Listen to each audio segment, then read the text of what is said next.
नमस्कार। आज हम एक बहुत ही दिलचस्प सफर पर निकलने वाले हैं। भारतीय संविधान के बिल्कुल शुरुआती पहले 51 आर्टिकल्स का सफर। इसे सिर्फ कानून की बातें मत समझिए, ये असल में एक देश को बनाने की कहानी है, वो ब्लूप्रिंट जिसने भारत की नींव रखी। तो सवाल यही उठता है कि आखिर ये नींव रखी कैसे गई। देखिए, ये कोई सूखा कानूनी दस्तावेज नहीं है, बल्कि ये एक राष्ट्र के बनने और उसकी पूरी संरचना की कहानी है।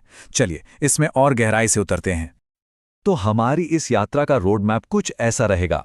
सबसे पहले देखेंगे भारत का नक्शा, फिर जानेंगे कि नागरिक कौन है, उसके बाद आएंगे हमारे मौलिक अधिकार और फिर राज्य के क्या लक्ष्य हैं, और आखिर में इन सब को एक साथ जोड़कर देखेंगे कि ये संविधान की आत्मा कैसे बनती है।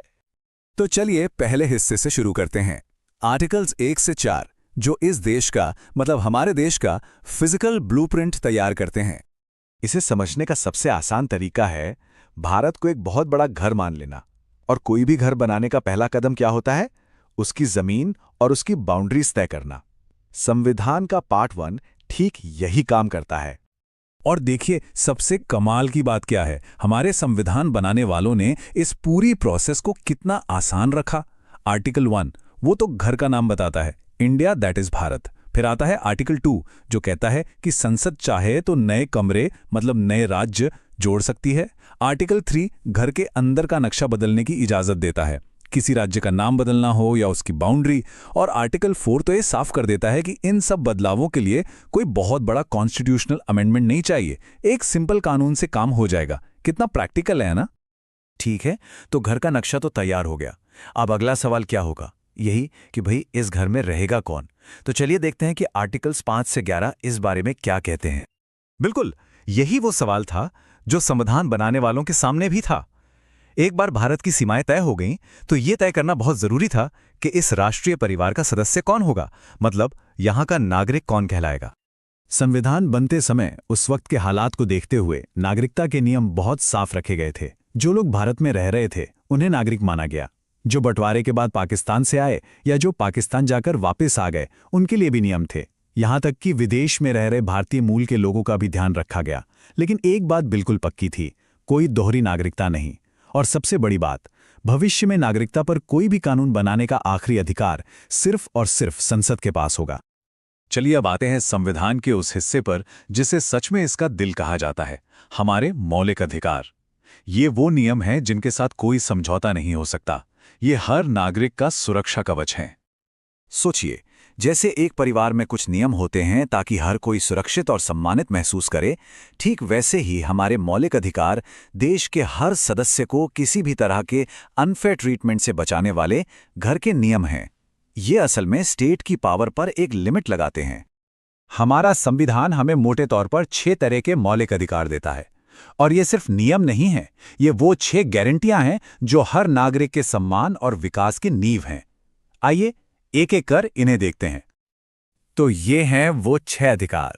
पहला, समानता का अधिकार, मतलब कानून के सामने सब बराबर हैं। दूसरा, स्वतंत्रता का अधिकार, जिसमें बोलने से लेकर अपनी जिंदगी जीने तक की आज़ादी है। फिर शोषण के विरुद्ध अधिकार, धर्म की स्वतंत्रता का अधिकार, अपनी भाषा संस्कृति को बचाने का अधिकार, और आखिर में जो शायद सबसे जरूरी है, संवैधानिक उपचार का अधिकार। ये हमें पावर देता है कि अगर हमारे बाकी अधिकार छीने जाएं तो हम सीधे कोर्ट जा सकते हैं। और इसी की अहमियत को समझते हुए डॉक्टर B.R. अम्बेडकर ने आर्टिकल 32 को कुछ ऐसे ही नहीं, संविधान की आत्मा और उसका दिल कहा था। सोचिए जरा, क्यों? क्योंकि यही वो मास्टर चाबी है जो बाकी सारे अधिकारों के ताले खोलती है। अगर ये चाबी ना हो तो बाकी सारे अधिकार बस कागज पर लिखे अच्छे अच्छे शब्द बनकर रह जाएंगे। अच्छा, तो अब हमारे पास घर का नक्शा है, परिवार के सदस्य भी तय हो गए और घर के पक्के नियम भी बन गए। लेकिन कोई भी अच्छा परिवार सिर्फ नियमों से नहीं चलता, है ना? उसके कुछ सपने होते हैं, कुछ महत्वाकांक्षाएं होती हैं। तो चलिए संविधान के पार्ट 4 में जो हमें इन्हीं महत्वाकांक्षाओं का रास्ता दिखाता है। और ये महत्वाकांक्षाएं हैं राज्य के नीति निर्देशक तत्व या डायरेक्टिव प्रिंसिपल्स। ये वो साझा मूल्य हैं, वो लक्ष्य हैं जिन्हें देश को पाने की कोशिश करनी चाहिए। ये एक बेहतर भविष्य का गाइडेंस है। यहाँ पर मौलिक अधिकारों और निर्देशक तत्वों का फर्क समझना बहुत जरूरी है। ये हमारे संविधान के डिजाइन की खूबसूरती है। देखिए, मौलिक अधिकार तो कोर्ट में लागू कराए जा सकते हैं। ये बताते हैं कि सरकार क्या नहीं कर सकती।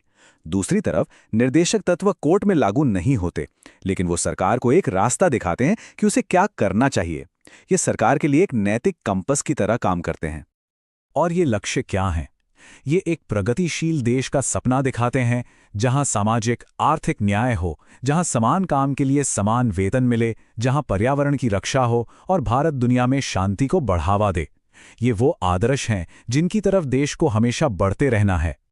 तो इस तरह हमने अपने राष्ट्र के ब्लूप्रिंट के सारे जरूरी टुकड़ों को एक एक करके देख लिया है और अब हमारे सामने एक पूरी तस्वीर साफ हो रही है। अगर संक्षेप में कहें तो इन्हीं पहले 51 आर्टिकल्स में हमारे संविधान की असली आत्मा बसती है। आर्टिकल्स 1 से 4 ने भारत का नक्शा बनाया, 5 से 11 ने बताया कि नागरिक कौन है, 12 से 35 ने हमें हमारे मौलिक अधिकार दिए और 36 से 51 ने देश के लिए लक्ष्य तय किए। एक राष्ट्र का पूरा ब्लूप्रिंट। और ये सब समझने के बाद एक बहुत बड़ा सवाल हमारे सामने आकर खड़ा होता है कि 70 साल से भी ज्यादा पहले लिखे गए 51 आर्टिकल्स, ये फाउंडेशनल बातें आज भी हमारी जिंदगी को, हमारे समाज को, हमारी राजनीति को कैसे गाइड कर रही हैं? ये एक ऐसा सवाल है जो आज भी उतना ही, बल्कि शायद आज और भी ज्यादा जरूरी है।